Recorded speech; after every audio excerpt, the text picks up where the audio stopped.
Good afternoon. My name is Nicole Parisi, COO for the Association of Prosecuting Attorneys.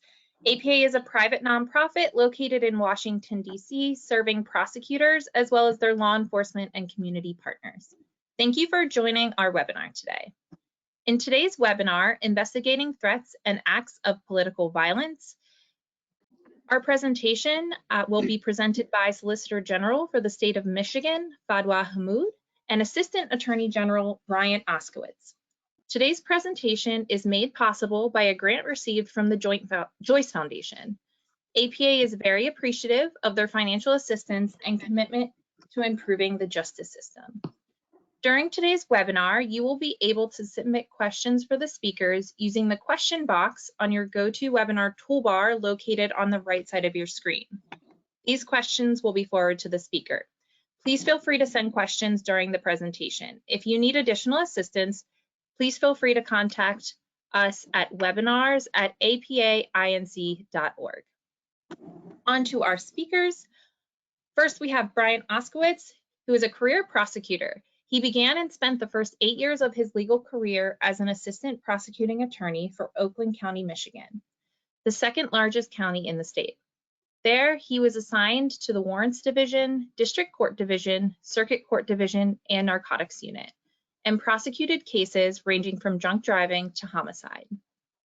In 2019, he joined the Michigan Department of Attorney General as an Assistant Attorney General in the Criminal Trials and Appeals Division. There, he has been one of the lead prosecutors for the Flint water prosecutions and the department's juvenile lifer cases, as well as other high-profile investigations. In addition to his caseload, he assists in other department initiatives, such as Conviction Integrity Unit and the emerging Organized Retail Crime Task Force. He is a lifelong Michigander, a husband, and a father to 3 young daughters. Hello. Our next presenter, sorry. I'm just saying hi. Oh, hello. Next, we have Fadwa Hammoud, who was sworn in as Michigan's 12th Solicitor General on January 15, 2019. Upon her appointment by Attorney General Dana Nessel, Hammoud became the youngest ever Michigan Solicitor General and the first Arab American Muslim Solicitor General in the United States. She also made history by becoming the first Arab American Muslim woman to argue before the United States Supreme Court, having recently argued Brown v. Davenport, a habeas corpus case where the state of Michigan argued that the Sixth Circuit Court of Appeals applied the wrong test and in doing so disregarded Congress's directive in the Anti-Terrorism and Effective Death Penalty Act. Hammoud supervises all appellate activity and as Bureau Chief of the Criminal Justice Bureau, supervises all criminal divisions in the department, as well as the newly created Conviction Integrity Unit. Hammoud assumed her role as Michigan's top appellate attorney after years of public service on behalf of the people of Wayne County. As lead attorney under Wayne County Prosecutor Kim Worthy, Hammoud established the Business Protection Unit and prosecuted criminal enterprise, homicide, financial crime, and identity theft cases. Hammoud also served as a trustee and treasurer of the Dearborn Public School Board of Education and the Henry Ford College Board, championing public education in her hometown. A first-generation American, Hammoud advocated on behalf of Wayne County's various ethnic and immigrant communities and advised state, county, and city leaders on their affairs. She served as the governor-appointed commissioner on the Commission on Middle Eastern American Affairs within the Michigan Department of Civil Rights, among other executive and legislative advisory bodies. Hammoud currently serves as Vice President of the Arab American Political Action Committee, where she promotes civic engagement and impact within Michigan's Arab American communities. A graduate of Wayne State University Law School, Hammoud clerked for the Honorable Judge George C. in the U.S. District Court for the Eastern District of Michigan. She earned a Bachelor of Arts degree in Political Science and Communication from the University of Michigan, Dearborn. Okay, and without further ado, I will pass it over to our speakers. We are having some technical difficulties, so you're seeing the wrong names in front of our speakers, but it should be on your left, Brian Oskowitz, and on your right, Solicitor General Hammoud. All right, well, first, thank you, Nicole, and for that long introduction. Unfortunately, I don't get to see anybody who's joining the webinar, but welcome to all of you. I know that we have some law enforcement partners, some prosecutors from across our states on the line, and also some victim advocates, which I think are such an important part of this conversation today. And I want to thank the Association of Prosecuting Attorneys for putting on this webinar. It's such an important topic that our country is facing today, and that is, how do we investigate threats and acts of political violence? I think, you know, as unfortunate as it is, I think that we have seen an uptick now more than ever in these types of crimes. So I think when we talk about investigations and investigating these crimes, it's very important that, you know, we at least have a strong investigative foundation and strategy in collaboration with our different law enforcement partners across the state. I can tell you that Michigan is unique. Other attorney general's offices, some do not have criminal jurisdiction. For us, our jurisdiction here in Michigan actually runs parallel to local county prosecutors. We have 83 counties here. That means 83 elected prosecutors across our state. And so we can bring cases really across the state, but we often defer to and work with our local law enforcement partners and our prosecutors. We don't usually interfere in matters, you know, unless necessary, unless asked to, cases that are brought by local prosecutors. So not all states do this, so it is pretty unique to Michigan. Our office currently has over 200 assistant attorney generals. We do mostly civil work like licensing, consumer protection. We serve our client agencies. These are state departments, state agencies, including the governor, who was also a victim of violence here in our state. And you know, another client of ours is the Secretary of State, who was also a victim of political violence here in our state. Our biggest division in the department is our criminal division. We have three criminal divisions, but specifically our criminal trials and appeals division handles these types of cases.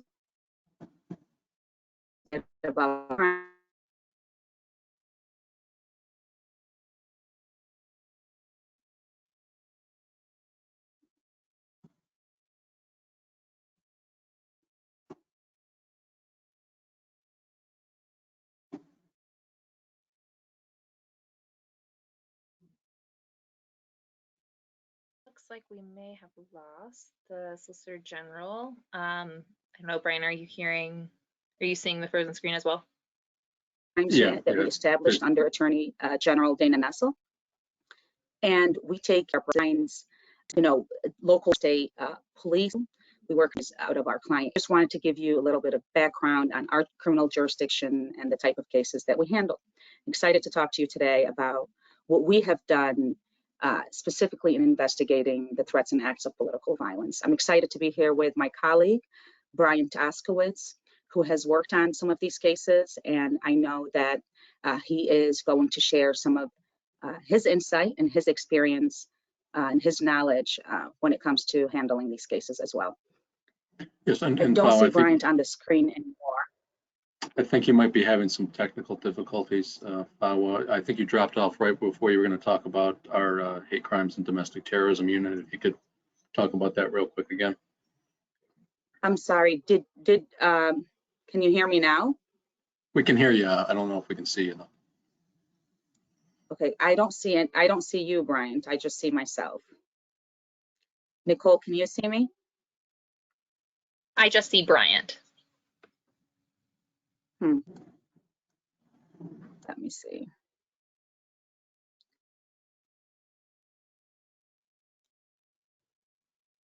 Well, I'm not sure what to do here. Should I sign off and come back on? I'm sure if you wanted to continue without camera, it's up to you. If you want to try to sign off, well. Bryant, you want to take over a little bit? Well, I can continue just so I don't want to take away any time. If you guys can hear me. Oh, and now you're back. Now you're back. All right, great. I think that, Bryant, you said I cut off when I was talking about our hate crimes unit. This was a I unit think that was,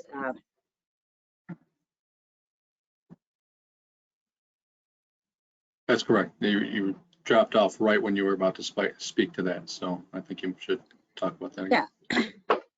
So Attorney General Nessel took office January 1st in 2019, and one of the first things that she did was she established a hate crimes unit. And our hate crimes unit has housed many of our political violence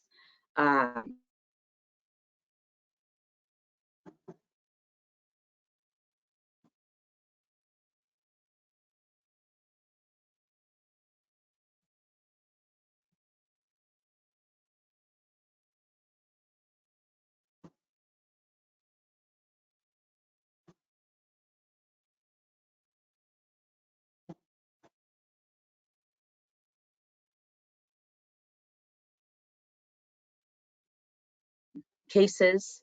Our hate, here in Michigan, hate crime is when a person is targeted because of their race, their orientation, domestic as well. With Brian, your insight on that part has handled. So let's get to it. If we can move on to our first slide here. I know that APA has provided a definition for acts of political violence. I think it's important to share with all of you. And that is the deliberate use of power and force to achieve political goals, which encompasses threats and acts aimed at injuring or intimidating populations and elected officials, as well as those of armed extremists and militia activity designed to disturb government institutions and processes. And Brian, I can't see you, so I hope you guys can still hear me. I'm just going to go along unless you tell me that you can't hear me. If we can move over to the next slide. And I did say this to Nicole at the beginning of the presentation. If you guys are interested in the PowerPoint, we would be more than happy to provide that to all of you after the webinar. And threats to public officials can be outright threats, or they can be passive threats that threaten their safety. Oftentimes, it's also the safety of their families, it's the safety of their office, and unfortunately, also the safety of their staff. I know that when we have had people reach out to some of our congressmen and women here in Michigan, some of our clerks, they are not the only victims of this sort of intimidation and violent acts. Oftentimes their staff are victims as well when they're reaching out to a specific public officer. And then threats against our institution. When we talked about, the clerks, when we talk about voter intimidation, voter suppression, and mis and disinformation campaigns are all encompassed in that. I can tell you that even during the pandemic, we received lots of threats to our public health officers, for example. So oftentimes they are very, they're targeted, they could be political in nature, even though, it's very unfortunate to see politics play a role in it. But as we know as prosecutors, it's very important that when we address these cases and when we do our investigations, that we keep any, that political piece out of all investigations, really assess the facts, assess the law, and ensure that we have the right investigation to protect our citizens and the people of our states, our collective states as a whole. And if I may, Fadwa, another thing Yes, I mentioned with passive threats that some people don't consider political violence, which I do or we do. We've had a lot of protests and actually armed people come, for example, to our state capitol under the guise of protests, open carrying rifles in the gallery in the state capitol, other things meant to, under the guise of exercising their constitutional rights, but can be viewed as trying to intimidate lawmakers while they're trying to do their jobs. As well as you've heard stories from, for example, from Arizona, armed guards protecting, air quotes, drop boxes, which we consider an act of political violence, trying to intimidate voters, keep them away from the polls. So not just direct and potential threats against elected officials, but provocative activities that I think can be considered political threats, which as prosecutors, we need to keep an eye on and combat to the extent that we can. Yeah, absolutely. All right, let's move over to the next slide. Why is it important? Why is this webinar important? Why is this topic important? Why is it important that we come together and think about strategies and how to combat, like Brian said, this types of violence and these types of acts? They really do shake the foundation of our democracy. We have good people that want to run for office. Public service is often a thankless job, and we've seen it intimidate, and deter people from running for public office. And in some cases, our voters were scared to go to the polls on election day. Oftentimes they're not only intimidating that public officer or official, whether it's our clerks, our governor, and even our police officers. It is, it's trying to intimidate them for them to make a certain decision that is desirable to the person who's committing the act. It improperly influences voters by intimidating them when deciding how and who to vote for. That also comes through the use of dis and misinformation. I can tell you, for example, we've had instances where we've received, or certain communities, mainly communities of color, have received calls in the form of robocalls from people outside of our state, intimidating them and telling them not to go to the polls. And this is unfortunate to say, but political violence is on the rise, as we discussed in the beginning of this presentation, because of increased polarization in our society. And I think that, again, now more than ever, it's important for law enforcement to come together as a united front and combat this and take these sorts of crimes very seriously. Brian, do you have anything to add on this slide? No, not on this slide. All right. Vigilance. I think that our law enforcement officers or prosecutors, even our victim advocates, know that vigilance is extremely important, whether you're prosecuting, a domestic violence case, a homicide case, but specifically when it comes to these types of cases, when you don't know when somebody is going to act. And oftentimes you may have clues, you may have hints, we'll talk a little bit later on about what goes into the investigation, specifically now with the use of social media, working with, our partners, whether it's Facebook, Twitter, Instagram, and other social media outlets, to kind of track these threats so we can be vigilant and understand that the investigation is important, and it's important to keep an eye out, every single time we get a threat, to take it seriously. From the very beginning. So let's talk a little bit more about that.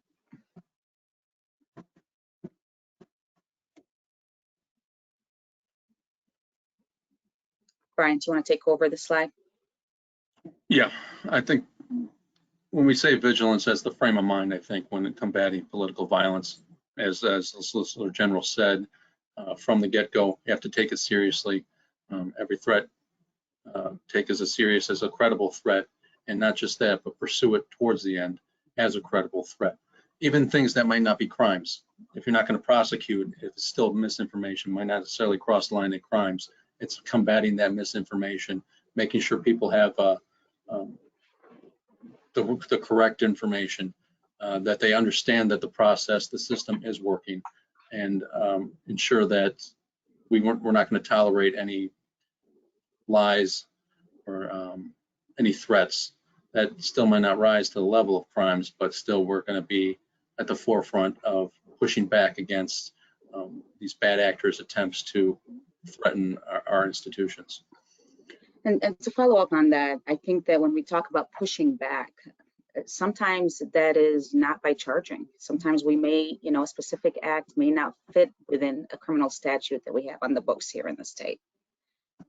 And I think, it's important to know that there are other avenues that we can take. Oftentimes, it's important to send a law enforcement officer to take a statement from someone, just so they know that we're watching and that we're taking it seriously, that law enforcement is involved, to kind of deter before a bad act happens, whether we're going to charge or not charge, to try to get that information. I know in some instances with the mis and disinformation, our office has sent cease and desist letters to those bad actors. And even though there was no crime, I think that, you know, it's important to put them on alert, and later on that may rise to the level of crime, depending on the statutes that, you know, your individual states have on the books. Not just criminal statutes, but cease and desist. Obviously, with the Attorney General's office, we do civil and criminal law. I don't know if a lot of county prosecutors' office have that ability, but we do have the ability to move forward with civil actions if injunctions are possibly necessary. So bottom line is use all the tools at your office's disposal to combat things such as mis and disinformation. All right, well, now we're going to talk about some of the initial considerations, at least from, you know, some of the cases that we have done for these cases.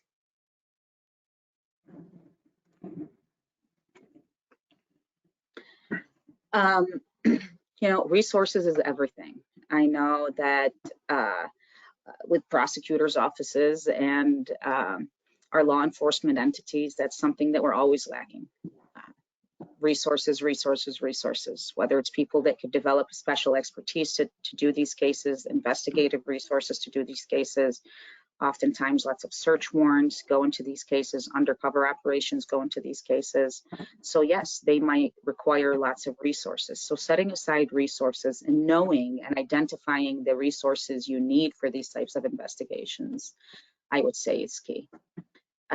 They are complicated cases. Oftentimes we have somebody from our office who specializes in First Amendment issues. I know Brian talked about certain protests, whether it's outside of elected officials' homes or at the Capitol, where people would come. Also the Second Amendment, not just the First Amendment, Second Amendment is often implicated. So you need to have subject matter expertise, especially when it comes to First Amendment and Second Amendment issues. And then you need consistency in your approach, as you do, you know, in all other cases that you probably charge at your office. Discretion is key. I think that we need to assess these cases on a case-by-case basis regarding the threat that they pose. But the prosecutors also need to consistently choose what rises to the level of a threat that needs action. And again, like we stated earlier, we don't want this to look political. I mean, obviously, we know that our citizens are protected by the First Amendment, but at the same time, if the speech is threatening, there are limitations to that. And the goal is not to go after everybody that is exercising, absolutely not. I think it is our job, especially as the government, to uphold people's rights. But when people's rights are violated and when they rise to a level of a crime, I think that we need to vigorously investigate and prosecute to ensure that people know that this is not okay, and that we will not tolerate threats of political violence.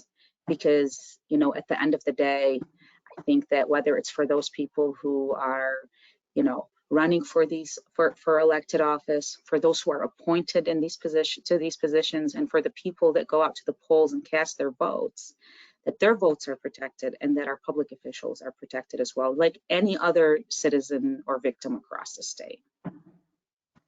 In general, a good case study that we've recently had at the AG's office and in the federal government, kind of a corresponding case or the initial case, I don't know if you've heard, there was a conspiracy essentially to kidnap the governor. There was a militia group in Michigan called the Wolverine Watchmen.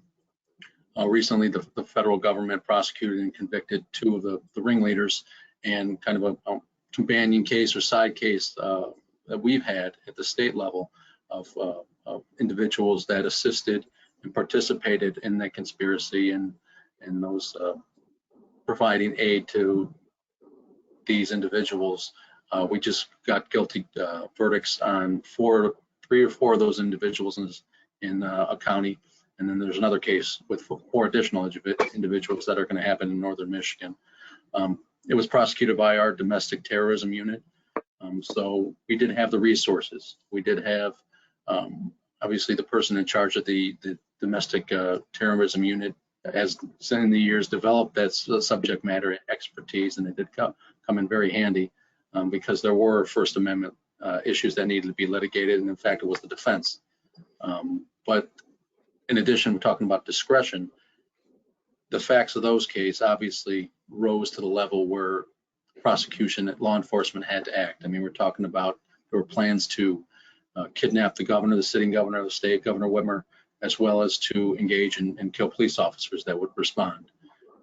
So that obviously is an extreme example of when you need to act before things happen, but it's a consideration about what is free speech, what is not a ripe or actionable threat, and at what point law enforcement has to move in and take action. Yeah, and I think that when we talk about consistency, you know, our hate crimes prosecutor also part of ensuring that all prosecutors and law enforcement officers are informed as to what criminal statute they should reutilize, how we're going about these investigations, because obviously those cases don't always just come to our office. They could go to any one of the 83 county prosecutors. We really made the effort to go across the state and hold, you know, educational seminars and webinars, kind of like what we're doing here today, to ensure that, you know, we're all on the same page when it comes to our approach, and that, you know, our law enforcement partners and agencies have the resources they need to also do the same.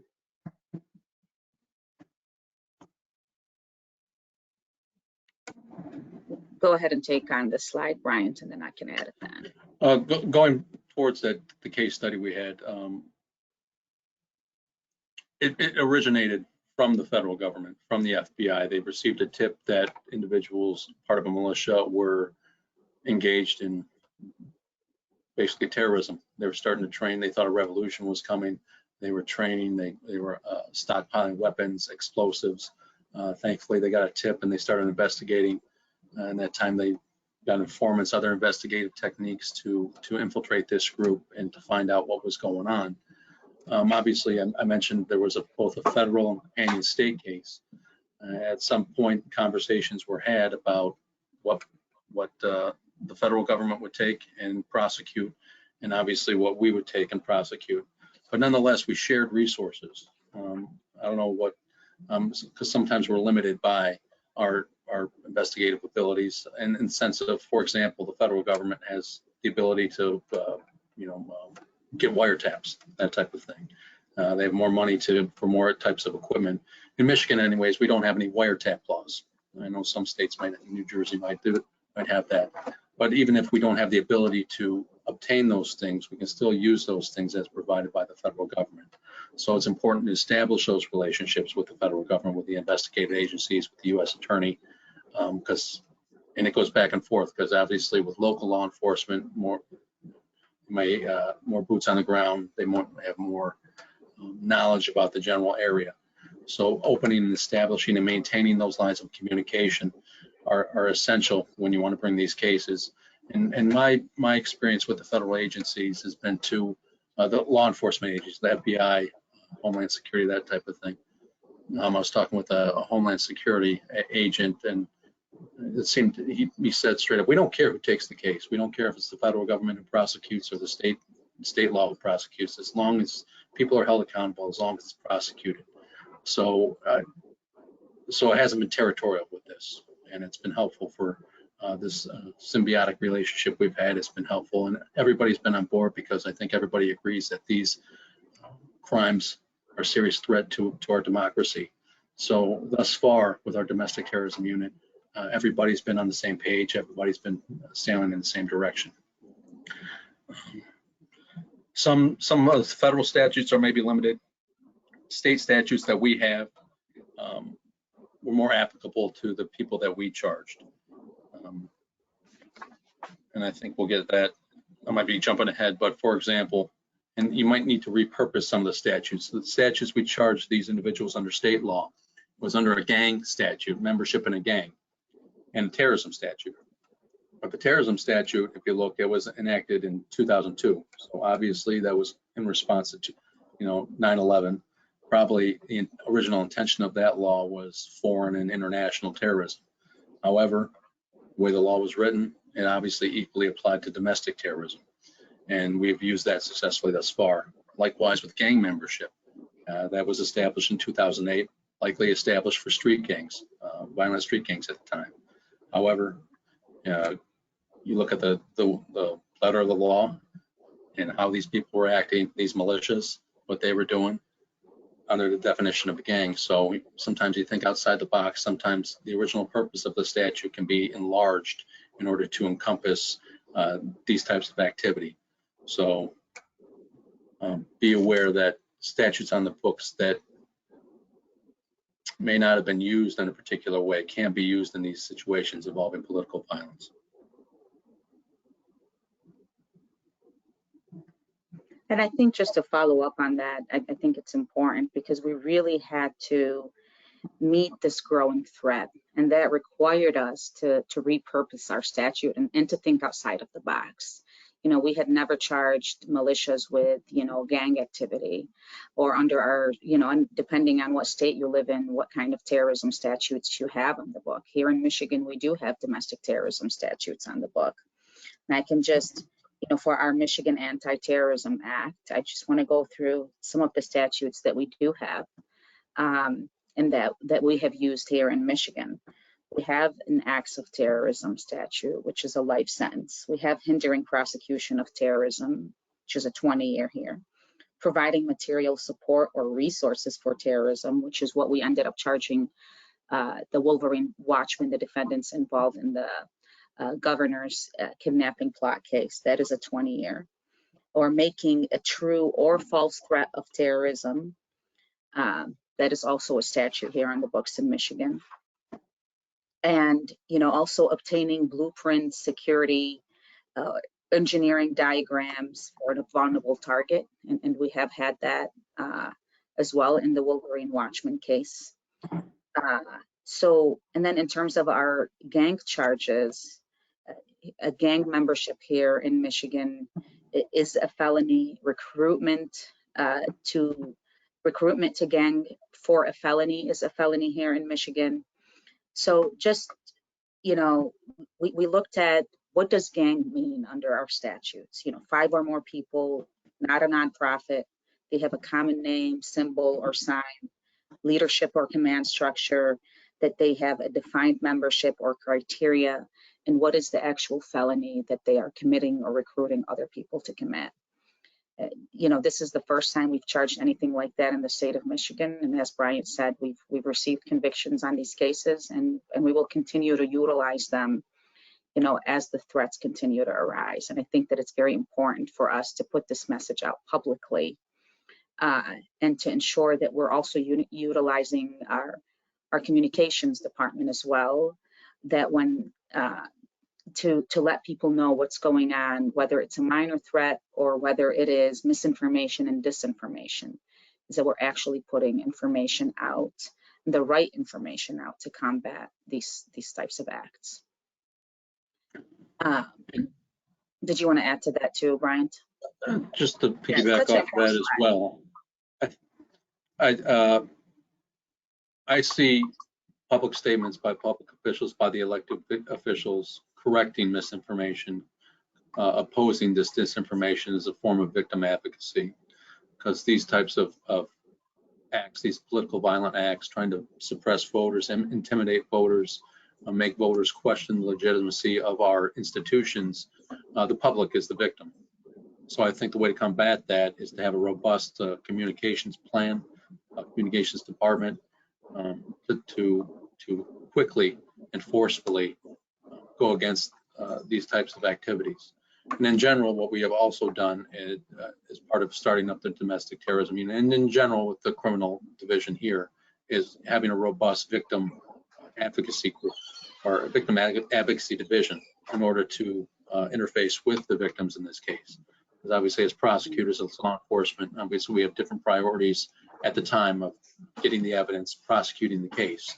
But we can't forget that the people, the victims that are affected by these acts of political violence have needs. They have different needs of information to be notified, and also to give them the resources or point them in the direction of the resources they may need to get through this from their end as well. Yeah, I think that's very important. You know, for our hate crimes and domestic terrorism unit, we talk about resources again, and I know that resources is an issue. We did ensure that we had the funding for a full-time victim advocate in that unit. And I think that, oftentimes their work is, with their direct contact with the victims, sometimes leaves more of an impact than the prosecutor who's going to court, who's prepping for these cases. But to let them know, what's going on with the case, when their court dates are, what to expect, what they can do if they feel afraid. We've had our victim advocate here work with our special agents or our local police departments to send, a scout car to somebody's house when they feel threatened, or to escort them in meetings, public meetings and whatnot. And I think that, our work as prosecutors, along with the work of our law enforcement partners, specifically our victim advocates, has been crucial to the success of this unit. They're part of the team is what it comes down to. It's part of the prosecution is victim advocacy, I think, and you got to consider that when you're moving forward with these cases.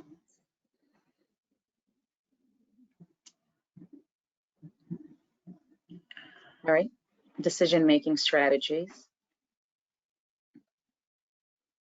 We already covered that, right? Thinking outside the box for charges. Go back just one slide. I'm sorry, Brian. Let me. Yeah, this is look at the statutes that you have on the book now and think, does it fit? Can I utilize the statute?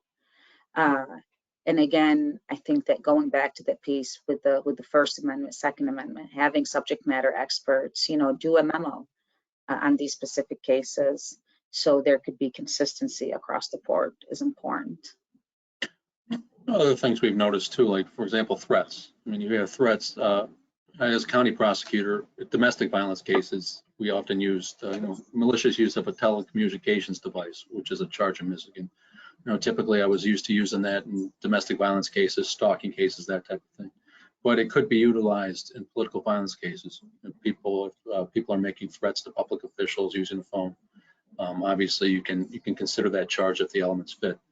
Likewise, there's another charge in Michigan using a computer to commit a felony. Again, typically you see that with, I'd say, identity theft cases, more white collar cases, but if people use computers, for example, robocall cases, that type of thing, you can tag that on as well if the elements fit too. So statutes that may have been created for another purpose can be utilized for emergent purposes, emergent crimes, as political violence has been on the rise. So you should consider those charges as well. I have to also touch on that when you mentioned that using a telecommunications device to commit a crime, or using a computer to commit a crime. In many of our cases, for example, our domestic violence cases, our armed robbery cases, sometimes identity is an issue, or the perpetrator. With the use of a computer nowadays, we see threats coming from outside, right? So our investigations are getting more and more complicated, but I think that's why it's important to have, expertise within our offices or within our local law enforcement departments that could, track IP addresses, figure out exactly who is sending that threat, what phone number is it coming from, the use of utilizing our phone towers and pinning somebody's location, because a lot of these calls sometimes are anonymous. And many times when people are calling and sending a specific threat, they're not saying, oh, and by the way, I'm so and so, and you can find me at this location. And when it's by a phone or by a computer, we're often not getting the description of that person. So when we talk about resources, yes, we also have to take into consideration the resources that are needed when we see a rise of utilizing the computer, all sorts of telecommunications device to commit these types of crimes.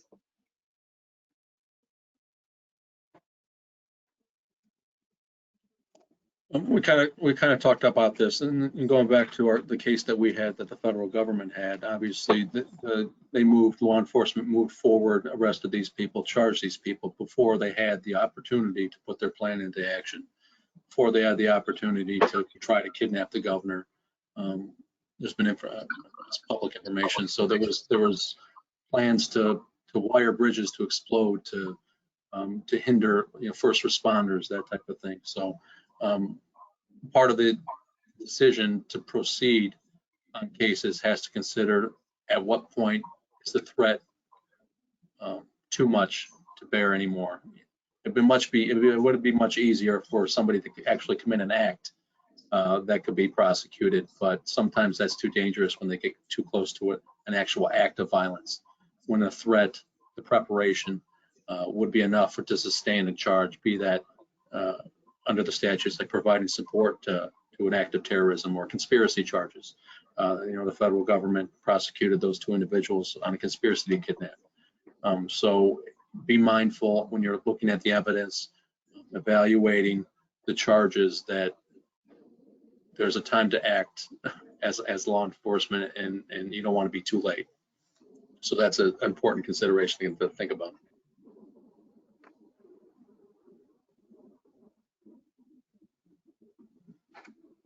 We have to go. I know we're approaching time here, and I do see we have some questions. So I think we just have a couple more slides to go here. Yeah, I think we talked about this in terms of collecting evidence. Social media preservation is key. We often, if we know that a certain specific person has a social media account, we send preservation letters. We work with our law enforcement agencies to do that. We execute search warrants to ensure that we have the information, or we talk to, certain cell phone providers and whatnot to preserve that information, or emails before they are deleted. But I think that preservation is key. Once you are aware, that there is information out there, there are certain tools that you can use to ensure that you preserve that information. I think that we've had enough contact with our, whether it's Facebook or other social media outlets. They know exactly what that is. Many of the social media entities have investigators embedded within. I can tell you, during election season, I was constantly on the phone with the investigator over at Twitter. So they are very much familiar with, the preservation letters, and they have worked hand in hand with law enforcement agencies. You just have to know that they are there, and that if you feel it's important to reach out to them on a case, that you should talk to, the officer on the case to make that initial contact. It's important to preserve that information, and that, as we know, sometimes when it's not preserved, it disappears. And I can tell you, even when it comes to, using the phones, text messages and whatnot, people are not using text messages anymore. They're using apps like WhatsApp. We see that a lot, where, if those are not preserved right away, they're often deleted and they're not saved like your text messages are. Or an application called Signal that people have been using to communicate. I know some of our gangs have utilized Signal and WhatsApp to communicate back and forth, and I'm sure plenty others. But it's important too, when we're conducting these investigations, when we do talk to a member of the gang, and when I say gang, oftentimes, what we've charged some militias under our gang statutes when they are committing crimes, is to ask these questions. What platform do you use to communicate? Do you communicate via a text message? I think that those questions at the beginning and the onset of the investigation are important. That way, if they have a Facebook group, to preserve that. If they're using Signal, you want to ensure that you get your search warrant right away. If they're using, WhatsApp, whatever they're using, you want to know how they are communicating so you can preserve that information. In general, I was surprised that it seems typical with these crimes of political violence. They love to talk. I mean, they're in general trying to recruit, they're trying to get people on their side, they're trying to convince people. So it's a wealth of information, it's a wealth of evidence. You just got to be proactive, and as we said, sending out those preservation letters. If an arrest is made, getting that phone in, a Faraday bag, making sure that nothing's deleted from the phone, that type of thing, because that's going to make your case. That type of information, that type of, obviously, it's going to be evidence of intent, what they're trying to do. Not just social media, but of course, and this is what's key in our case and the federal case.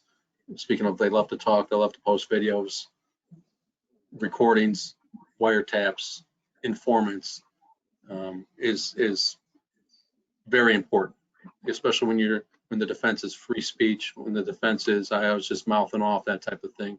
The more they talk, the more that seems to they dig themselves a bigger hole about what their intent is, what they want to do, what their plan is, conspiracy, that type of thing. They love posing with guns and all that type of stuff. So it's important to establish those relationships with federal law enforcement if they do have a wiretap or recordings, informants, wearing wires, that type of thing, because most of these times these defendants will convict themselves because they just can't keep their mouth shut. That's very true.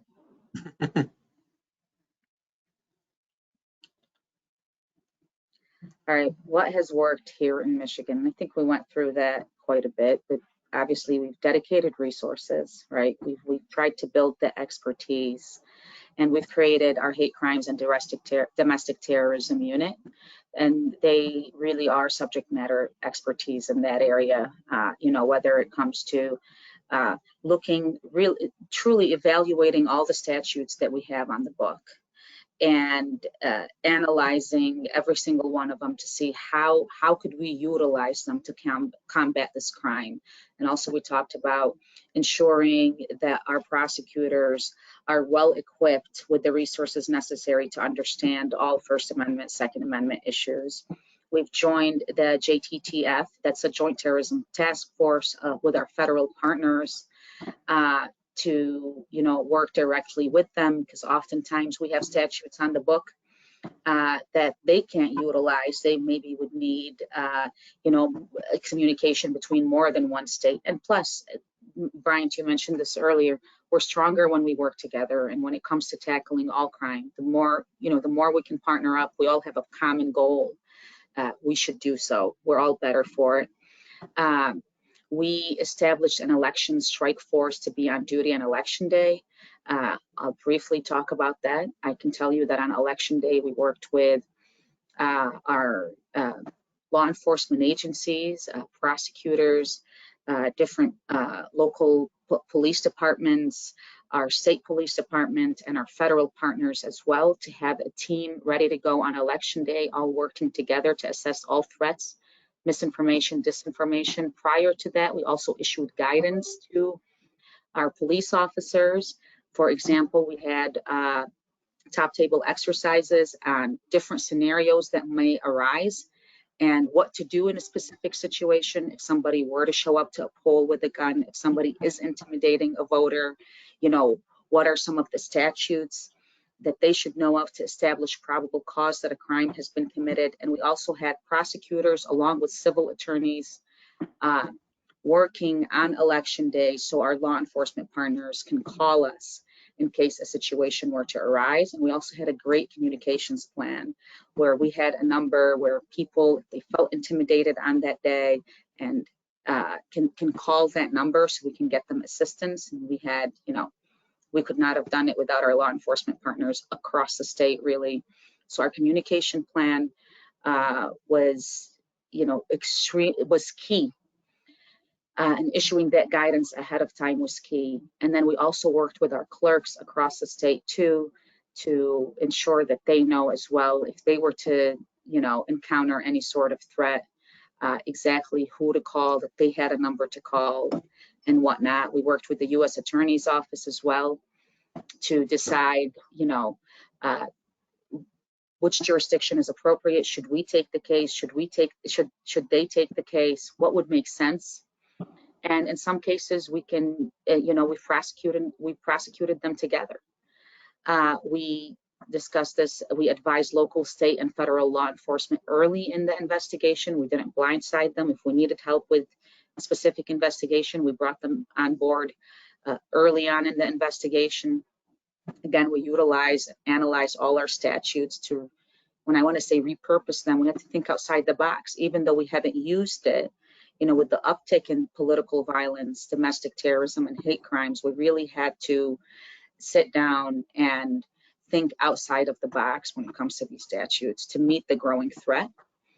And the AG, that our Attorney General herself, has repeatedly and publicly made statements to deter this behavior. She loves to use her Twitter account too. She's got lots of followers there. So she would also, you know, put that information that the department was releasing or a certain law enforcement office was releasing, and she'd, you know, put that out on her own accounts and then on the department's accounts. And then we worked with certain news outlets as well to get the message out to the specific communities that needed to know that information.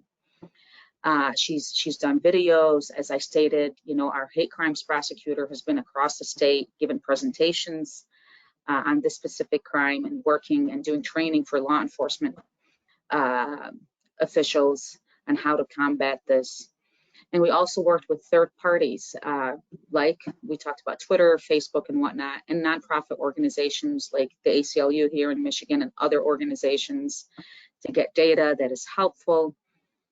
We used research studies to understand public attitudes on this topic, and I think that that's also important. And also, we dedicated a victim advocate that can work full time and dedicate, you know, their time to these types of crimes as well, and know how to explain to the victims exactly what's happening and to keep them informed throughout the process.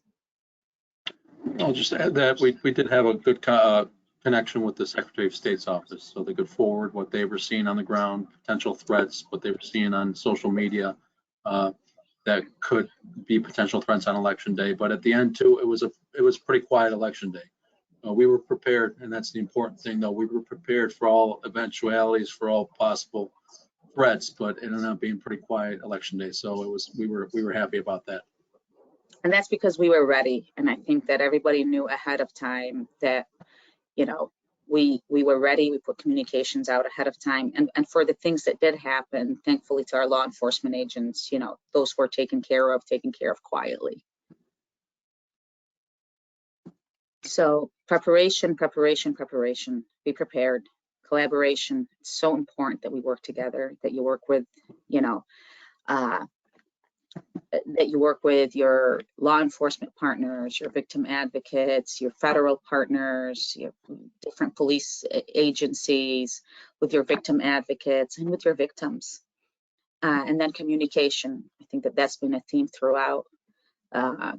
That's also important, especially when it comes to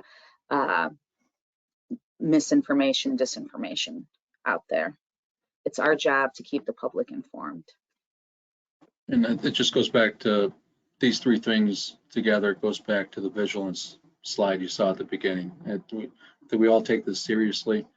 A quick thing about the strike team, all the attorneys that worked that day, they were all volunteers because we had the day off. The state gave us the day off, but they were all volunteers. So I think people in law enforcement, they understand the importance of this. They want to help. So it's important to maintain that sense of urgency when combating these threats, these potential threats, and these actual threats. So remain vigilant. Well, I see that we do have a couple of questions here, Nicole, if it's okay. If we can take a couple of questions. I know we're running out of time, but yeah. Well, thank you. And we do have some questions here. If you do have further questions, you can email us at webinars@apainc.org, and we can forward those to our presenters here and try to get some answers for you since we are almost out of time. So let's get to the other questions that we have here. So the first one is, do you have procedures that help with not only ensuring investigations are not political, but also there is no perception it is political? I'll start, and then Bryant, if you can help out here. You know, oftentimes, right, we have a thankless job. People are going to perceive certain prosecutions political when it comes to political violence, period. And I think that what we could do is what is within our control, and that is to treat these cases like any other case that is a serious threat to society, and that we will not tolerate threats against anyone in our state. And to assess these cases by looking at the facts and looking at the law and nothing else. If somebody has committed a crime, and I think that communication is important, whether we're putting out press releases or whether we are, press conferences, I think that consistency is important in terms of keeping politics out of it, just like we prosecute any other case, and all criminal cases are serious, that we take our job seriously and we are applying the facts to the law. And I think when you move forward with the prosecution, you realize and you get a sense for a level it goes beyond free speech. It goes beyond just simple dissension. I mean, the case we're talking about, they were having training sessions. They built kill houses to, train going into the governor's mansion, that type of stuff, or other areas. There are videos of them with firearms practicing, that type of thing. And they did surveillance on the governor's cottage, I believe. So framing it or moving forward on that type of stuff when it goes beyond just, a snarky tweet, when you have activities that are talking about moving towards killing police officers, actually acts towards kidnapping the governor, that type of thing. I think that goes beyond being political, even though whatever you do, people are going to try to spin it that way. People still try to spin our prosecutions that way, but the facts will guide you, I think. So there's a level when it goes beyond just free speech, I think. Thank you. And I know we are out of time, so if you could just briefly answer this question. Can you give examples of strategies you use when a threat does not rise to the level of prosecution, especially if you know they own firearms? We talked about sending a law enforcement officer to take a statement, an inquiry. That way they know that, we're looking into it. Maybe, on the civil end, cease and desist. In some instances, we know that there may be a plan. So we may work with our law enforcement officers if we believe it's a credible threat, and even though it doesn't rise to prosecution and we know that they have firearms, oftentimes it requires patience to ensure that our law enforcement partners are watching the situation and remaining vigilant. Invisible. That's the thing too. The point of, obviously taking a statement. It's like, hey, we see what you're doing. So sometimes people can alter their behavior based on that. Yeah.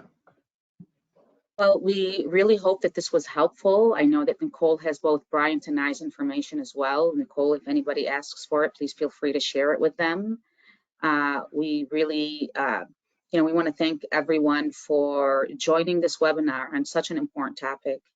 And hopefully, you can take it back to your colleagues and to your states, and hopefully you got something out of it today. It's been a pleasure. And again, thank you, Nicole, and the rest of your team for putting this on. No, thank you both for sharing your expertise, and thank you to our audience. And as I mentioned before, if you need any assistance or have any questions, you can contact us at webinars@apainc.org. Thank you so much and have a great afternoon.